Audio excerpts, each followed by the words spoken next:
La penetración de vehículos híbridos y eléctricos en México podría incrementarse significativamente rumbo a 2030. Así comenzamos hoy en Movilidad y Logística. Rumbo a 2030 se estima que las ventas de vehículos híbridos y eléctricos alcancen las 316.856 unidades en México, lo que representaría una penetración de 19.1% del total de ventas de vehículos ligeros en el país. La incorporación de vehículos híbridos y eléctricos en el parque vehicular en México tendría como resultado que se dejen de emitir 15.8 millones de toneladas de dióxido de carbono entre el periodo 2016 y 2030. Sin embargo, la firma Frost & Sullivan estima que con la adopción de una política integral de promoción de electromovilidad, la penetración de este tipo de vehículos incluso podría incrementarse hasta 38.9% del total de ventas de vehículos ligeros en México en 2030. Y para platicar a detalle sobre este tema en la mesa, hoy nos acompaña Francisco Cabeza, quien es presidente de la Asociación Mexicana de Impulso al Vehículo Eléctrico. Francisco, muchísimas gracias por estar aquí. Marley, gracias por la invitación, un placer estar aquí en tu programa. Igualmente, pues bueno, vamos a platicar de este tema que la verdad es que nos incumbe a todos, ¿no? ¿Cuáles son los objetivos de la AMIVE en materia de movilidad eléctrica a nivel nacional? Claro, mira, lo primero que tenemos que pensar a nivel nacional es la relevancia que tiene México país en la movilidad eléctrica y las oportunidades que pueden derramarse a partir de esta.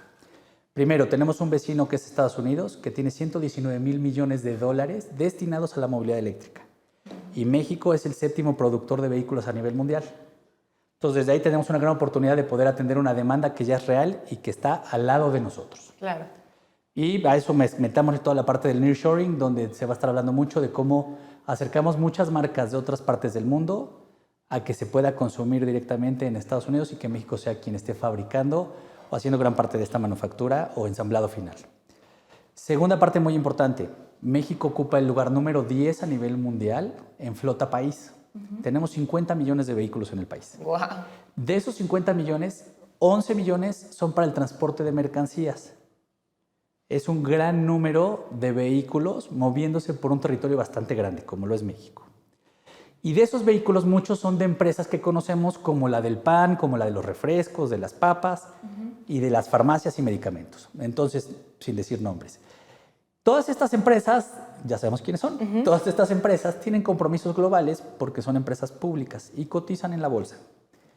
Al tener un compromiso global, tienen que cumplirlo porque si no les puede afectar en su acción en la bolsa, ¿no? Claro. Su valor. Exactamente. Entonces, a partir de ahí ellos dicen, oye, ¿dónde puedo reducir más emisiones de dióxido de carbono? Porque me comprometí a ayudar en el Acuerdo de París a reducir estas emisiones. Entonces, el sector transporte en México aporta el 25% de las emisiones de CO2 en el país. Wow. Si le dices a alguien que toma decisiones en una empresa de estas, que además sabemos que hay 11 millones de vehículos transportando mercancías, pues es una decisión que no hay que pensar mucho. Solo con cambiar mi flota cada que yo renueve por vehículos eléctricos, puedo mitigar pues, un 25% de emisiones de CO2. Pero para esto necesitamos que el país esté preparado. Y para que esté preparado, son compromisos al 2025, al 2030. Al 2030 son 6 años prácticamente, si empezamos ya... Sí, aparte.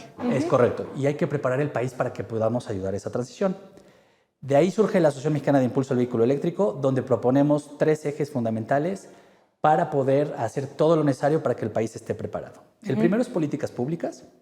El segundo es normas y estandarización. Es sumamente importante que el país tenga normas y estándares en la parte de infraestructura de recarga, sobre todo en la parte vehicular. Y por último es comunicación, vinculación y educación. Sumamente importante que todos los que estemos en la mesa tengamos el mismo nivel de educación a nivel movilidad eléctrica para que la conversación se pueda elevar y podamos cada vez exigir mejores incentivos en el país y mejores programas para el desarrollo de la movilidad eléctrica. Pues es un gran primer paso, por lo menos en organización, ahí lo traen todo. Pero a ver, ¿qué tipo de empresas y organizaciones conforman la AMIVE y también cómo buscan impulsar un mercado de vehículos eléctricos aquí en México? Claro, mira, en este momento, por las características de los asociados, todavía no podemos dar nombres, pero lo que sí te puedo decir es que tenemos cámaras, asociaciones, empresas que fabrican vehículos, empresas que fabrican cargadores, empresas que instalan cargadores, aseguradoras, estamos en pláticas también con bancos, instituciones educativas también están vinculadas y a la par estamos hablando ya con secretarías de economía de diferentes estados, con secretarías de medio ambiente, Al final lo que buscamos hay muchos monólogos en el país, tanto de la iniciativa privada como de la pública. Lo que buscamos como asociación es generar un diálogo y tener una comunión en ese común denominador de todas estas conversaciones para poder estar hablando a nivel país. Increíble. Ahora, ¿cuáles son los efectos que se prevén para el país con la ola de nearshoring y en electromovilidad? Claro, mira, la verdad es que estamos viendo un gran potencial, estamos viendo marcas chinas líderes a nivel mundial, por ejemplo, por nombrar un país, no es limitativo, hay muchos países más que están volteando a ver a México. Nosotros estamos hablando con diferentes embajadas, consulados de diferentes países que nos dicen, oye, queremos traer a nuestras empresas a México. Obviamente todos los países están volteando a ver a ese vecino que tenemos con esos 119,000 millones de dólares, ¿no? Entonces, la oportunidad, decimos que es casi ilimitada, es una gran oportunidad para todos los que estamos en el ecosistema de la movilidad eléctrica y hay que saberla aprovechar. Hemos escuchado ya bastantes lanzamientos o anuncios de plantas que se van a instalar en el país y mucho de esta conversación que está sucediendo en los medios públicos tiene que ver con la movilidad eléctrica. Totalmente. ¿Cuáles son los puntos más importantes que debería considerar una estrategia de electrificación de movilidad aquí en nuestro país? Claro, mira, lo más importante es identificar dónde está la demanda y dónde va a estar la oferta. ¿Qué significa con lo que te estoy diciendo? Ya hablé de las empresas que transportan mercancías. Por poner un ejemplo donde podríamos acelerar esa transición, pero hay que atender a todos los sectores del transporte. En el caso de las empresas que transportan mercancías, sus centros de distribución están focalizados en ciertas zonas del país. Es muy fácil para empresas como la CFE poder decir, ¿tengo o no tengo la capacidad eléctrica necesaria para poder recargar estos vehículos? Porque consumen mucha energía. Y a partir de ahí poder hacer mapas de calor y decir, ok, lo primero que necesitamos como país es la cantidad de vehículos que me van a pedir estas empresas. ¿Van a poder cargar en las ubicaciones donde operan? Claro. Y la segunda es decir, ¿y van a poder recargar en toda la infraestructura pública que tenemos?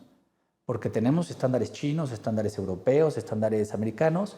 Imagínate que tú ya no tienes pila en tu celular y resulta que el cargador que te prestan no es compatible con tu celular.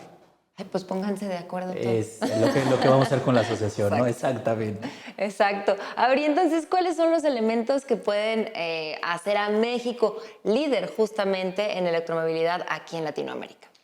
Claro, mira, México ya está liderando la transición a la movilidad eléctrica. Si bien otros países como Colombia y Chile han hablado mucho del transporte público, sabemos que en México el transporte público representa 1 millón de vehículos, sí hay que atenderlo y sí lo ideal es que sea eléctrico. Ya tenemos el metro, ya tenemos el trolebús, hay el transporte, el cablebús también, todos esos son eléctricos, no hay que perderlos de vista en todo este transporte eléctrico, ¿no? Pero también hay que voltear a ver a todas las empresas que transportan mercancías y que además el tiempo de vida de estos vehículos tiende a ser 20 años. Tenemos muchos vehículos que ya son obsoletos, que siguen circulando en el país. Contaminan más. Y que contaminan más. Y que además ya volteamos a ver que hay un incentivo natural y real porque esta flota pueda transicionar a la movilidad eléctrica. Y además estas empresas están acostumbradas a entender un tema que se llama costo total de propiedad, que es a lo largo del tiempo que yo opero mi vehículo, cuánto me cuesta. Entonces ya no es cuánto me cuesta al inicio, sino cuánto me va a costar año con año. Claro. Y en esa ecuación el vehículo eléctrico cuesta lo mismo o menos que un vehículo a diésel. Claro, por todo lo que te ahorras en el combustible, En el combustible tienes ahorros del 70 al 90% y en el mantenimiento ahorros hasta el 60%. No, pues ahí está. La verdad es que qué interesante tema que nos platicas. Muchísimas gracias, Francisco. Encantado de estar aquí con ustedes y esperemos que quien esté interesado, sea parte del ecosistema, se pueda sumar a la asociación y juntos podamos construir la estrategia para el país. Todos nos apuntamos. Muchísimas gracias. Él es Francisco Cabeza, presidente de la Asociación Mexicana de Impulso al Vehículo Eléctrico.